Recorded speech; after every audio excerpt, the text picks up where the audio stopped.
अस्सलामुअलैकुम my YouTube family, welcome back to Awais family vlogs and welcome back to another brand new vlog. So friends, उम्मीद करती हूँ आप सब लोग खैरियत से होंगे। जल्दी जल्दी बताएं सबका रमज़ान कैसे जा रहा है। माशाल्लाह से 2 अशरे कंप्लीट होने वाले हैं। इतनी जल्दी रमज़ान गुजरा इस दफ़ा तो पता ही नहीं चला, लिटरली पता ही नहीं चला। अभी शुरू हुआ था और अब ये एंड के 10 रोज़े तो ऐसे गुजर जाने हैं। और किस किस ने ईद की तैयारी कर ली, ईद के कपड़े ले लिए, कमेंट सेक्शन में ज़रूर बताइएगा। तो आज मैं आपके साथ शेयर करने वाली हूँ, कुछ ख़ास रेसिपी नहीं है, सबके घरों में ये बनते हैं। रमज़ान में तो रोज़ ही बनते हैं, हर रोज़ पकोड़े बना बना के ना बस उलझन सी होने लग जाती है। तो खैर एनीवेज़, मैंने तो एक दिन छोड़ के एक दिन बनाने होते हैं, क्योंकि एक दिन मैं बनाती हूँ, एक दिन भाभी बनाती हैं। तो मैंने कहा मैं आपसे शेयर करती हूँ कि खस्ता और क्रिस्पी पकोड़े, मिक्स पकोड़े, ये जो मिक्स वेजीज़ जो ऐड करते हैं ना, वो वाले पकोड़े कैसे बनते हैं।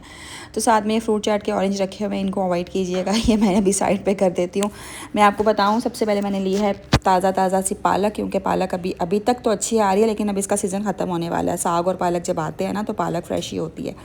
आलू है मेरे पास, पालक है, ये स्पाइसेस थी, ये सारा ये अमरूद वगैरह मैं क्यों दिखा रही हूँ, पता नहीं अमरूद क्यों दिखा रही हूँ। रेसिपी तो पकोड़ों की है और मैं ये एप्पल भी क्यों दिखा रही हूँ, समझ से बाहर है। और पालक भी मैंने अभी बनाई थी, मंगवाई थी ना, तो मैंने खुद ही से फिर बना ली थी। बाकी जो है बाद में बनाऊंगी, आधा शॉपर मैंने बना लिया था। धनिया है, हरी मिर्च है, प्याज है मेरे पास, हल्दी है, ज़ीरा है, नमक है, सुरख मिर्च है, ज़ीरा पाउडर है, सूखा धनिया पाउडर है, साबुत सूखा धनिया है, काली मिर्चें हैं, थोड़ा सा गरम मसाला पाउडर डालेंगे। तो मैंने पालक को बहुत अच्छे से धोया है, प्याज और पालक को तो स्पेशली अच्छे से धोना होता है, क्योंकि पालक के अंदर होती है बहुत सारी मिट्टी। तो फिर वो मिट्टी अगर रह जाए ना पकौड़ों में तो आपके मुंह में क्रिच क्रिच क्रिच अजीब सा वो होता है तो वो अच्छा नहीं लगता है बिल्कुल भी। तो पालक वैसे भी हर चीज़ अच्छे से ही धो के यूज़ करनी चाहिए। आजकल तो जिस तरह के केमिकल्स और पेस्टिसाइड्स यूज़ हो रहे हैं, सबको ही पता है, हर चीज़ जो है वो छिलकों वाली या बगैर छिलकों वाली अच्छे से धो के ही यूज़ करनी चाहिए। तो ये सारा मटेरियल मैंने धो लिया है। इसमें मैंने हरी मिर्च भी काट ली है, पालक भी काट ली थी, प्याज भी मैंने कट कर लिए, बस आलू रहेंगे। और आलू मैं ना कुछ इस तरह से काटती हूँ, ये लंबे लंबे, मैं वो बारीक बिल्कुल भी नहीं काटती हूँ। पहले मुझे लगता था कि बहुत बारीक काटना चाहिए, गलेंगे नहीं, लेकिन अब आराम से ना बिल्कुल थोड़ी मीडियम फ्लेम पे आराम से आलू गल जाते हैं। तो इस तरह से मैंने सारे आलू कट कर लिए थे। 2 से 3 आलू बहुत होते हैं, जितने हम लोगों की क्वांटिटी जितनी चाहिए होती है ना, आप लोगों को जितनी क्वांटिटी चाहिए होती है। लेकिन इस तरह से लंबे लंबे थोड़े करके कट करके देखना, हर चीज़ मुंह में आए ना तो वो बहुत अच्छा लगता है। ऐसे जो बारीक बारीक कटिंग की होती है ना, वो पता भी नहीं चलता, ऐसे लगता है कि बस बेसन ही खा रहे हैं। तो ये बच्चे पीछे शोर मचा रहे हैं, क्योंकि आज मैं खैर से वॉइस ओवर कर रही हूँ। किचन में बहुत ज़्यादा ना शोर हो रहा होता है, हर सब्ज़ी वाला और हर कुछ सेल करने वाला सुबह के टाइम गुजर रहा होता है, बहुत ज़्यादा शोर होता है। तो मैंने कहा आज मैं आपको जो रेसिपी है ना, ये वॉइस ओवर करके बताऊँगी। लेकिन बच्चे हारिस इधर मेरे पास बैठा हुआ बहुत सारे बादाम खा रहे हैं। मैं आपको इसकी वीडियो नहीं दिखा सकती, लेकिन अभी सिर्फ ये पकोड़े बनाने की वीडियो ही चल रही है। तो बहुत सारे आलू इस तरह से सारे लंबे लंबे मैंने काट लिया। कोशिश होती है कि आलू थोड़े से ज़्यादा ही डालूं, क्योंकि आलू मज़े के लगते हैं। और पालक भी मेरा दिल करता है बहुत सारी, लेकिन पालक अगर बहुत ज़्यादा डाल दी जाए ना तो पकोड़े सॉफ्ट हो जाते हैं। बस क्वांटिटी नॉर्मल रखनी चाहिए। पालक वैसे तो इतनी खाई नहीं जाती है, लेकिन पकौड़ों के अंदर खा लें तो फिर आयरन भी ज़रूरी होती है ना बॉडी के लिए। तो बस मैंने जल्दी जल्दी से सारे आलू कट कर लिए हैं। कटिंग का काम हो जाता है ना तो समझो आधा काम ख़त्म हो गया, आधे से भी ज़्यादा काम ख़त्म हो गया। ये सारी चीज़ें हैं, हरी मिर्चें भी मैंने काट दी हैं, प्याज भी, पालक धनिया भी मैंने काफ़ी सारा डाला है। और कुछ लोग ना मेथी भी कुछ लोग क्या मतलब हम लोग भी मेथी भी डाल लेते हैं, मेथी के पत्ते। लेकिन मैंने सब्ज़ी वाले से पूछा था तो उसके पास मेथी नहीं थी, तो मैंने कहा रहने दो। अच्छा, बस मैं थोड़ा सा इसमें बेसन डालती हूँ, 6 स्पून मैंने अंदाज़ा किया हुआ कि जितना मैं बनाती हूँ मसाला, तो 6 चम्मच बहुत होते हैं, 6 से 7 चम्मच बहुत होते हैं।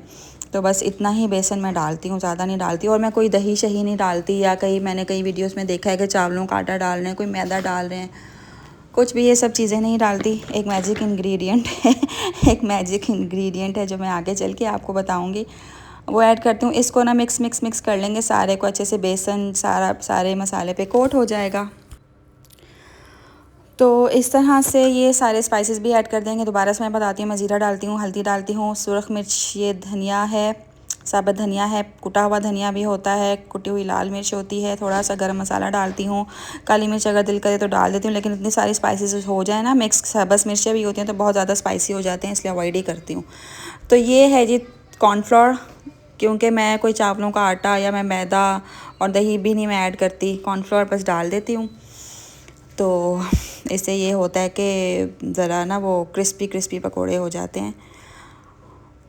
तो कॉर्नफ्लोर इसमें भी डालूँगी और इस साथ में जो आपको दूसरी छोटे छोटे प्याले में नज़र आ रहा है ना, ये वो खाली जो आलू के पकोड़े बनते हैं सिर्फ वो है, उसकी भी रेसिपी अगर आप लोग बोलेंगे तो मैं ऐड कर दूँगी। इस तरह से बस पकोड़े बनाते हैं, सबको ही आते होंगे लेकिन हर किसी के घर का अलग अलग तरीका होता है। कोई बहुत ज़्यादा बारीक बारीक सारी वेजिटेबल्स काटता है। वो बाउल मुझे छोटा लग रहा था शीशे का, लेकिन फिर मैंने ये बड़ा वाला ले लिया ताकि सारी जो हैं वो वेजिस अच्छे से मिक्सअप हो जाएं, सारे मसाले अच्छे से कोट हो जाएं एक दूसरे के ऊपर। मैं ना बस पानी बिल्कुल भी नहीं ऐड करती हूँ, इसको कवर करके फ्रिज में रख देती हूँ। जो प्याज़ों का पानी निकलता है ना, वही पानी काफ़ी होता है। ये जो पालक ने पानी छोड़ा हुआ होता है वही पानी बहुत होता है। शाम को जब मैं इसको फ्रिज से निकालती हूँ ना, तो खुद ही से ये घुला हुआ होता है, इसमें पानी डालने की ज़रूरत ही नहीं पड़ती। तो मैंने कहीं किसी रेसिपी भी में देखा था कि प्याज का पानी जो है ना वो ज़्यादा क्रिस्पीनेस लेके आता है पकौड़ों के अंदर, तो इसलिए मैं बिल्कुल भी पानी नहीं ऐड करती। बस इसी तरह ही मसाले को फ्रिज में रख दूँगी और शाम को अफ्तारी से पहले इनको निकालूँगी। बस अब मैं जा रही हूँ ऊपर, काम सारा हो गया। फ्रूट चाट भी मैंने सारी काट ली है, पकौड़ों का मसाला भी बना लिया है, और साथ में आज मैंने बनाए हैं चने, सफ़ेद चने बनाए हैं क्योंकि आज दही बड़ों की बारी नहीं थी, सफ़ेद चनों की बारी थी। चनों की चाट यानी कि बनाई है। तो रेसिपी आपको सिर्फ पकौड़ों की दिखानी थी। देखें आजकल कितनी ज़्यादा गर्मी हो गई है, तौबा तौबा तौबा, इतनी तेज़ धूप निकल रही है। पौधे भी बेचारे परेशान हुए हुए हैं, सूखे हुए हैं, मुरझा रहे हैं, लेकिन इतनी जल्दी से तेज़ गर्मी आ जाएगी पता ही नहीं था। बहुत तेज़ धूप निकल रही है, लेकिन फिर भी अभी शुक्र है कि अंदर का माहौल थोड़ा अच्छा होता है। शाम के टाइम ना बहुत ठंडी हवा चलती है और शाम के टाइम मैं बाहर आ जाती हूँ टेरेस पे, मुझे बहुत ही ज़्यादा मज़ा आता है। बहुत ठंडी और इतनी अच्छी हवा चल रही होती है, लेकिन अभी ये देखें हाल बुरा हुआ है। इतनी ज़्यादा गर्मी है बाहर, तेज़ कड़क धूप है, कड़क धूप। और अब अंदर जाके देखते हैं जी क्या करें। माशाल्लाह से आज मैं कुछ भी नहीं करके आई थी, ऊपर का कुछ भी नहीं, बस सारा संभाला हुआ है मरियम ने घर, सारी सेटिंग। ये देखें माशाल्लाह से सब कुछ सेट हुआ हुआ है, सब बेड वेड सब बने हुए हैं, बिस्तर सब तय हैं। बच्चे घर पे नहीं हैं, बच्चे स्कूल गए हुए हैं, तो घर सारा इसलिए जल्दी समझ जाता है। बच्चे होते हैं ना तो फिर काफ़ी टाइम लगता है।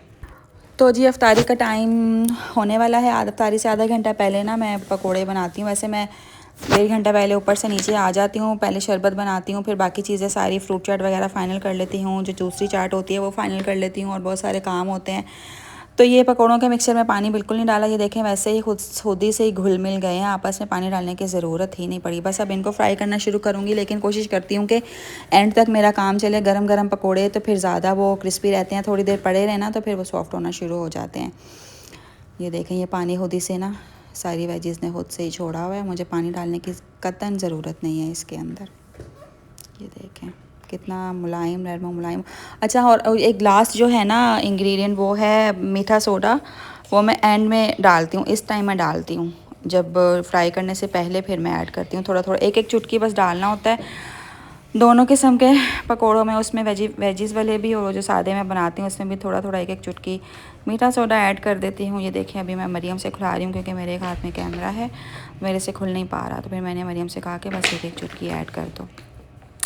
इससे ये होता है कि अंदर से सॉफ्ट हो जाते हैं और ऊपर से क्रिस्पी ही रहते हैं पकोड़े, अंदर से सॉफ्ट हो जाते हैं, नरम नरम फुले फुले बनते हैं। ऑयल पहले से ही गर्म है क्योंकि मैं पकोड़े वो दूसरे वाले फ्राई कर चुकी हूँ, जो आलू वाले हैं। अब मैं ये देखें ये मैंने फ्राई कर लिए हुए हैं। इसकी भी रेसिपी मैं आपको किसी दिन बाद, इसमें भी कुछ ख़ास नहीं करना होता, बस मसाला ही नहीं डालना होता, बाकी तो सब चीज़ें वही है। कॉर्नफ्लावर डाल देती हूँ तो ज़रा नरम नरम बन जाते हैं। बाकी ये मैं, हाँ कुछ लोग तो हाथों से डालते हैं, लेकिन मैं नहीं हाथों से डालती, हाथ बार बार फिर धोने पड़ते हैं। तो मैं छोटे छोटे बिल्कुल बनाती हूँ, थोड़ा थोड़ा स्पून में लेके ना बैटर, तो फिर इस तरह से कढ़ाई में डाली जाती हूँ, तो वो फिर बहुत सारे एक साथ ही बन जाते हैं। और आजकल तो वैसे ही बहुत थोड़े बन रहे हैं क्योंकि खा खा के ना अब दिल भर गया हुआ है, तो थोड़े ही बनते हैं, बहुत ज़्यादा नहीं मसाला बनाना पड़ता। लेकिन इन तो एक वक्त था कि इतना कटिंग करनी होती थी, बस थोड़े थोड़े से बनते हैं। तो ये थोड़ी देर में ही फ्राई हो जाएंगे, बहुत ज़्यादा लो फ्लेम भी नहीं करना, हाई भी नहीं करना। ये देखें ये मेरे प्यारे प्यारे से पकोड़े, मुंह में पानी आ रहा है ना, लेकिन पानी मुझे तो कोई नहीं आ रहा, खा खा के मैं थक गई हूँ पकोड़े सारे रमज़ान में। तो ये थी छोटी सी रेसिपी। चैनल को सब्सक्राइब कर दें, वीडियोस को लाइक किया करें please please please, video and तक देखा करें कि यूँ कि हमें जल्दी से सिल्वर बटन भी लेना है। ये ज़रा एस्थेटिक सा शॉर्ट मैं बना रही थी पकोड़ों का, दोनों किस्म के पकोड़ों का। खाने में भी बहुत मज़ेदार थे। तो अपना बहुत सारा ख्याल रखिएगा, मिलते हैं नेक्स्ट व्लॉग में। अल्लाह हाफिज़।